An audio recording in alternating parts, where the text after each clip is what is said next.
God, eternal Father, dear Holy Spirit, enable us to participate in Jesus' saving. Make your own love throughout the world. May we not forget without our religion and identity as believers who are prayerful, mindful of who we are and what we are. The children of God are holy, self-effacing, we transcend and prayerful and that already are taken for granted. With thankful hearing, proceed to the field of the work and responsibilities given us are God giving and in other capacity. And all God, willing to faithfully serve everyone, especially the least, the last, and the lost.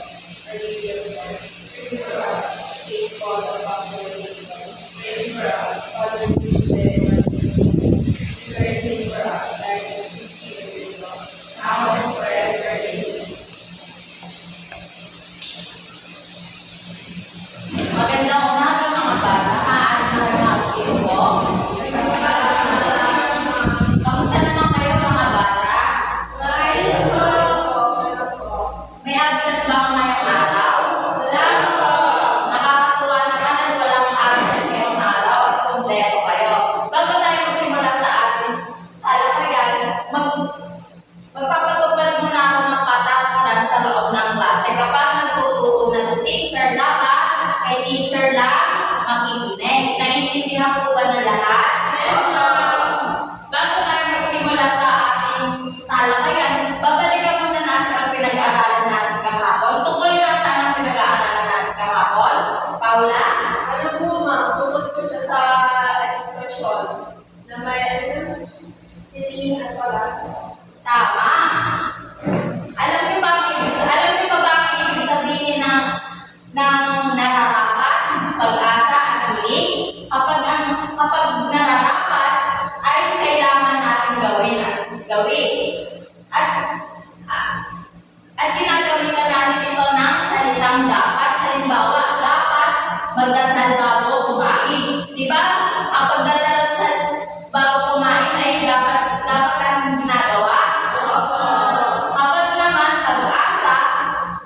Kapag naman pag-asa, may gusto tayong mangyari pero hindi tayo sigurado kung mangyayari ba iyon.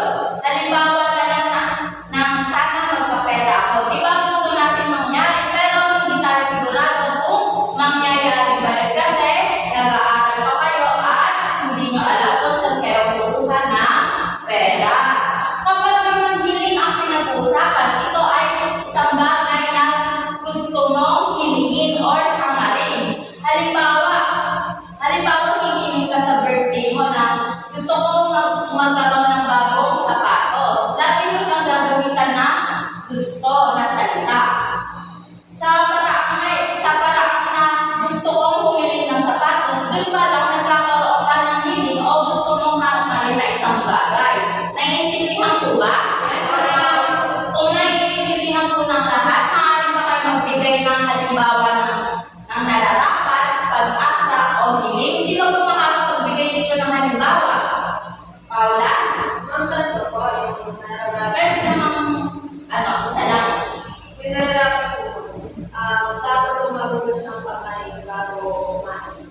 Tama. Bakit sa tingin mo nararapat ang dapat maghugas ng kamay? Kasi po, bago ka kumain at gusto yung pagkain, kailangan mo magulos ng kamay para wala ng germs. Tama. Maraming salamat sa iyong pagsagot. Sino naman makakapagbigay ng halimbawa ng pag-asa?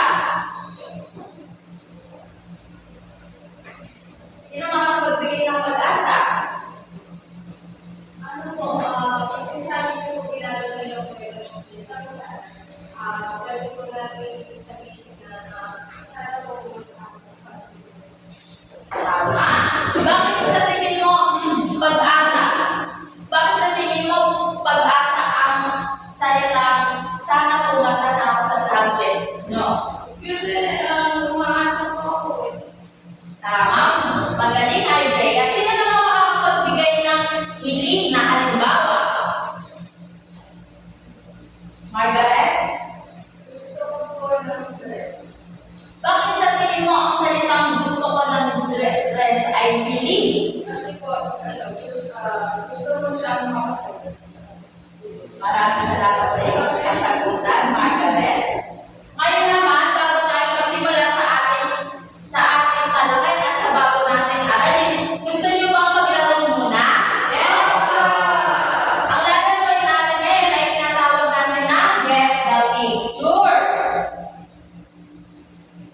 Ang gagawin niyo lang ay hahanapin niyo ang nawawalang patre na larawan at pipili kayo sa choices na ABC. Ready na ba kayo? Sa tingin niyo, saan din ang nawawalang patre na larawan? Paula? Ano po, ma'am? You see. Tingnan nga natin ito tama. Very good. Sa pangalawang larawan naman, sa tingin niyo, ano din ang nawawala? Margaret? Yung info. Tingnan nga natin kung tama.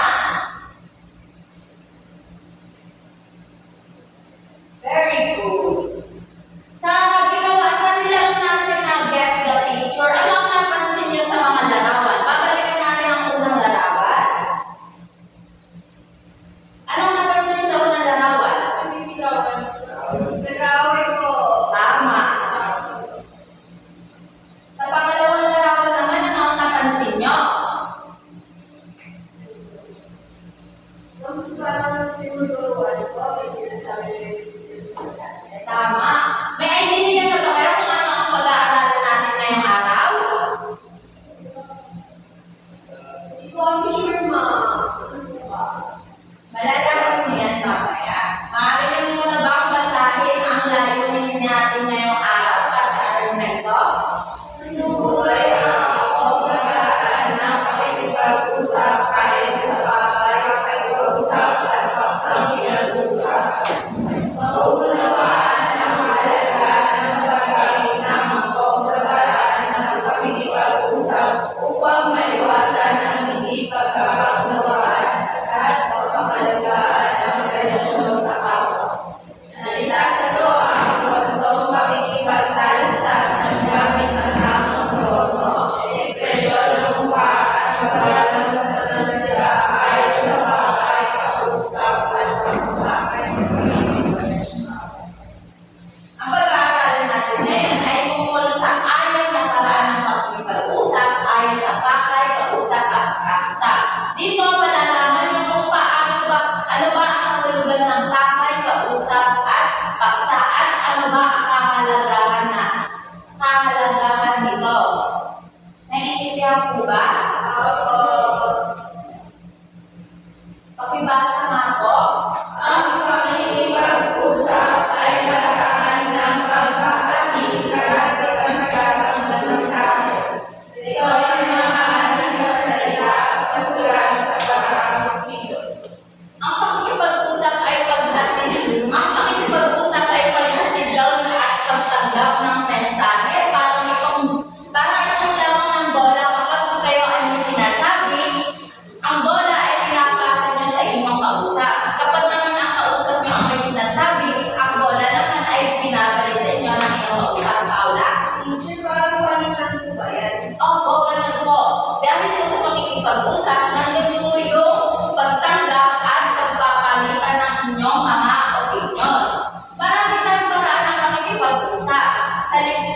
Marami tayong paraan ng pakikipag-usap. Halimbawa na lang ng pasalita. Katulad ng ginagawa ko, pasalita ako ng pag-usap sa inyo. Nagbibigay ako ng mensahe sa inyo. Pwede na po pasulat. Ang pasulat ay ginagamitan natin ng kamay. O kaya mga kilos ng ating katawan katulad ng pagtango at pagkaway. Ma'am, hindi po ba ng masulat sa akin yung mga letter?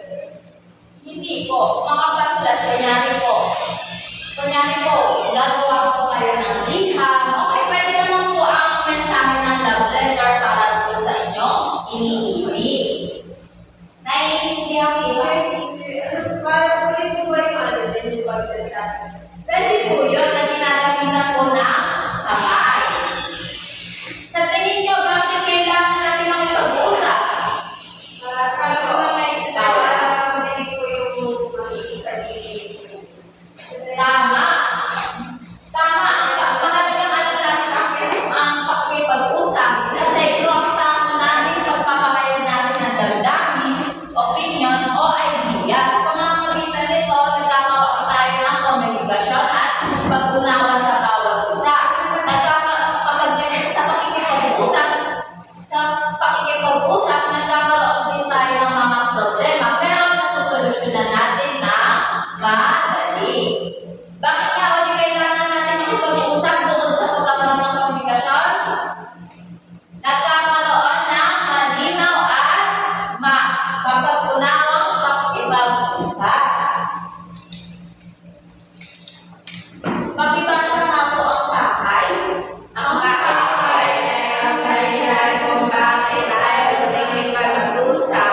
Pwede po yung maging pakay natin.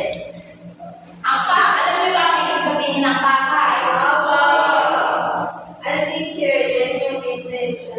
Oo.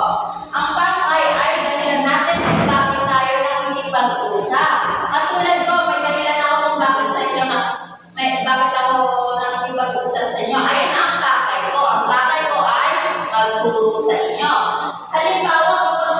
Halimbawa, hihingi ka ng tubig sa nanay o sa sarili mo. Nanay, gusto ko po ng tubig. Ang pakay mo o ang layunin mo ay manghingi ng tubig kay nanay. Kapag naman may gusto kang sabihin o itanong, halimbawa, hihingi ka ng pagkain. Nanay, gusto ko pong kumain. Gusto ko po ng pagkain. Ang pakay mo o layunin mo ay gusto mo kumain kasi nagugutom ka. Mahalagang alam natin ang kahulugan ng pakay dahil para malinaw at detalyado ang ating mga sinasabi. Sa paraang kapag alam natin ang pakay natin, mas malinaw natin na didetalya ang ating gustong sabihin. Naiintindihan po ba? Bakit na kailangan natin malaman ang pakay? Paula?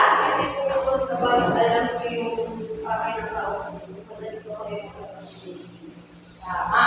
Mahalagang alam natin ang mga pakay natin kaya mahalagang mag-isip muna tayo ng pakay bago tayo makipag-usap. Kasi kapag hindi natin alam ang pakay natin, hindi tayo maiintindihan ng ating kausap at hindi rin natin maiintindihan ang ating kausap. Bakit nga ulit anong mangyayari kung hindi natin alam ang pakay natin? Tama, magiging magulo. Tama. Magbibigay ako ng mga halimbawa sa inyo ng pakay. Ang mga halimbawa ng pakay ay katulad ng pagbati, katulad ng ginawa niyo kanina. Bumati tayo sa isa't isa na magandang umaga po. Pwede naman yung pagtatanong. Ano po ang pangalan niyo? Ano po ang kunyari, na hindi kayo na intindihan kay teacher, siyempre magtatanong tayo, sabihin nyo, ano po ba yung ibig sabihin ng ganito? O kaya naman, pag naghihingi kayo ng tulong, ang pakay nyo ay naghihingi kayo ng tulong at gumagamit kayo ng salitang, pwede nyo ba akong tulungan? Kapag naman nagpapakayag ka ng damdamin, sasabihin mo lang, masaya ako ngayon, ang pakay mo ay nagpapakayag ka ng iyong damdamin. Naiintindihan po ba ng lahat? Kung naiintindihan po ng lahat, maaari pa kayo magbigay ng halimbawa ng pakay. Kapag nagtatanong, paano ka ba magtanong? Sa inyong nanay, teacher? Pwede yun. Ang pakay mo ay tinatanong mo kung ano ang ulan natin ngayong araw. Ano napapansin niyo sa larawan?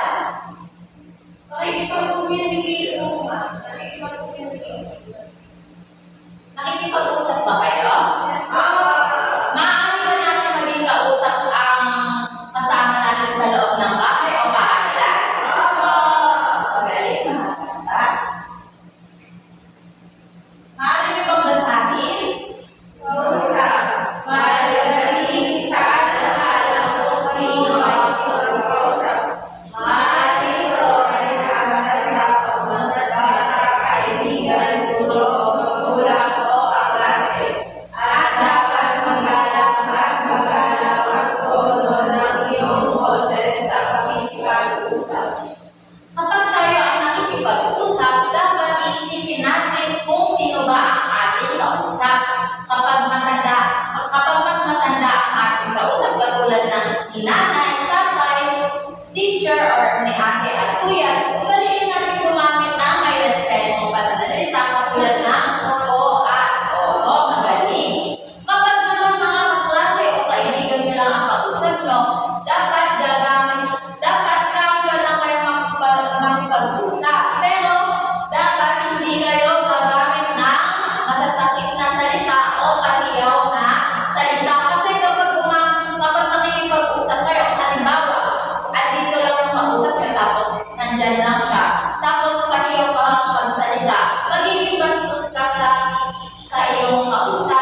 pananalita. Kunwari kung matanda, gagamit ako ng buwan ko. At ikaw magsalita ng okay. Ang pakikipag-usap din ay ito ang tagatugon o tagasagot sa aking mga sinasabi. Halimbawa ako, nagsasalita ako. Kapag nagtatanong ako, kayo ang tagasagot. Kayo ang kausap ko. Sino ang kausap ko? Kayo! Very good. Pakibasa nga po ang paksa.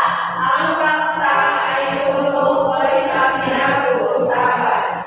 Nalalakad na gamitin ang angkop na salita at tono depende sa tema ng nag-uusap. Kung masaya ang paksa, maaari tayong gumamit ng masigang boses at masayang ekspresyon. Kung seryoso ang paksa, maaari tayong gumamit ng mahinahon at maingat na pagsasalita. Kung nagtatanong, magalang at malinaw na tanong. Ang paksa ay tumutukoy sa pinag-uusapan natin. Ang paksa ay isang gabay o idea ng ating pinag-uusapan. Kaya mahalagang piliin na natin ang tamang salita at tamang tono ng boses. Halimbawa, ang pinag-uusapan niyo ng iyong kaibigan ay isang birthday party. Dapat ang tamang salita na sinasabi mo ay masaya at ang expression ng mukha mo ay masaya din para maging masaya din ang iyong kaibigan. Halimbawa, kapag sumimangot ka tapos parang nakita ng kaibigan mo na hindi ka masaya sa birthday party niya, sasabihin niya, parang hindi naman masaya ito sa aking birthday party, hindi na kayo i-invite niya, gusto niyo ba yan? Ayaw ko! Halimbawa naman kapag seryoso ang usapan katulad ng problema, ano ba ang dapat natin gamitin na salita? Dapat mahinahon at maingat tayo sa pagsasalita kasi tungkol yun sa problema. Ay din ang paksa. Ang paksa ay tumutukoy sa mahinahon na pagsalita at paksa na ano ba ang problema talaga ng iyong kaibigan. Halimbawa, nagsabi sa inyo ang iyong kaibigan na ano ba? Nagsabi sa iyo ng problema. Siyempre, gagamit ka ng mahinahon na salita. Ano ba ang may tutulong ko sa'yo para gumaan ang pakiramdam mo? Kapag ganun ang sinabi mo, may tiwala rin yung kaibigan na magsabi sa iyo ng problema.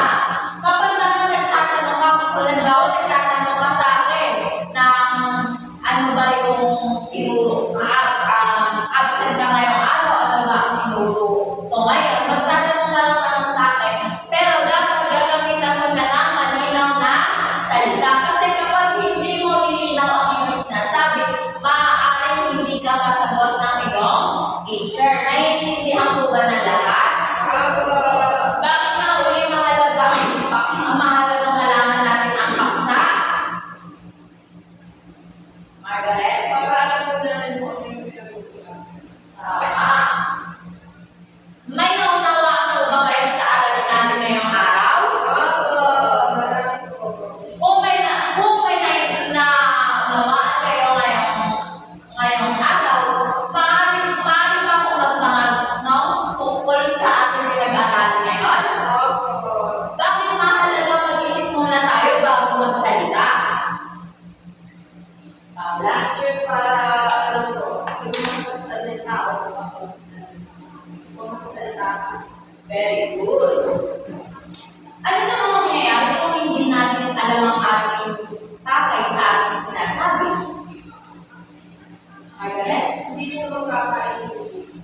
Dapat ba tayong gumamit ng tamang tono at tamang pananalita? Opo. Tama. Dahil ang paggamit ng mga tamang pananalita at tamang tono ng boses ay nagpapakita ito ng respeto sa bawat isa. Paano niyo naman mapapakita ang paggalang niyo kapag kayo may kausap? Isaiah? Sa matatanda sa paggamit po ng opo at tapos kapag po sa years ko lang po na kailan sa pamamagitan po ng mababang po. Tama, dapat gumamit tayo palagi ng po at opo sa mga nakakatanda nating kausap. Kapag naman sa mga kaklase o kaibigan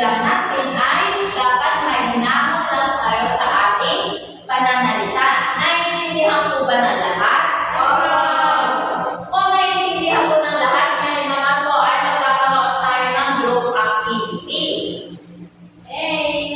Hahatiin ko kayo sa dalawa. Ang group activity nyo ay bubulot kayo sa akin na paksa ninyo at iro-roleplay nito. Dapat makita ko ang tamang pananalita, tamang tono, at tamang expression. At pagkatapos ng i-roleplay ito, itatanong ko sa inyo kung ano ba ang pakay, kausap, at paksa base sa binigay kong paksa sa inyo. Naiintindihan ko ba na lahat? Group 1.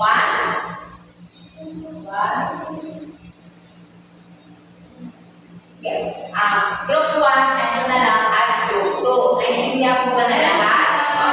Sino ang magiging leader ng group 1? Sino ng group 2?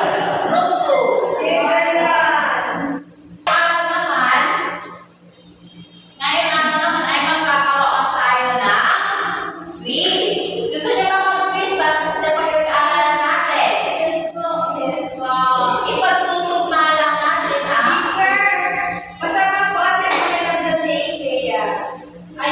gusto mo ba ay kaya pala sa clinic? May clinic tayo.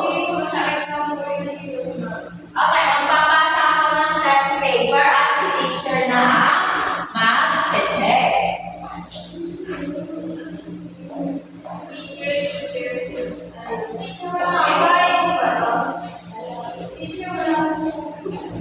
Ang gagawin nyo lang ay itutugma nyo lang ang pangungusap base sa pinapakitang larawan. Nakakita nyo ba basahin ang panuto?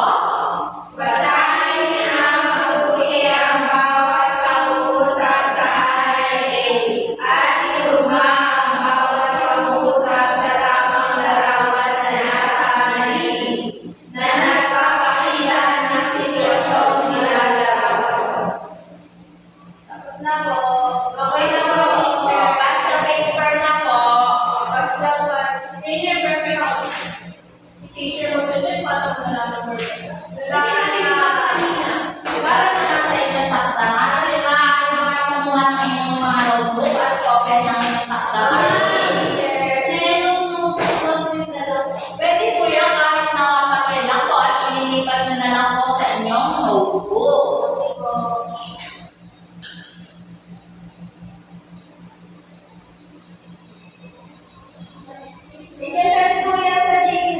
Isusulat na Hindi po natin isi-send. Isusulat nyo lang po.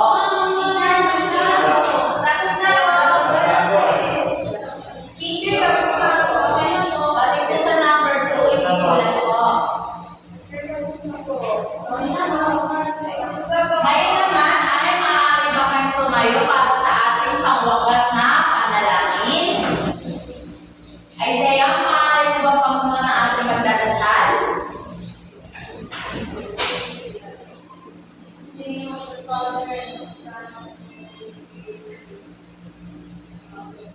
Our Father,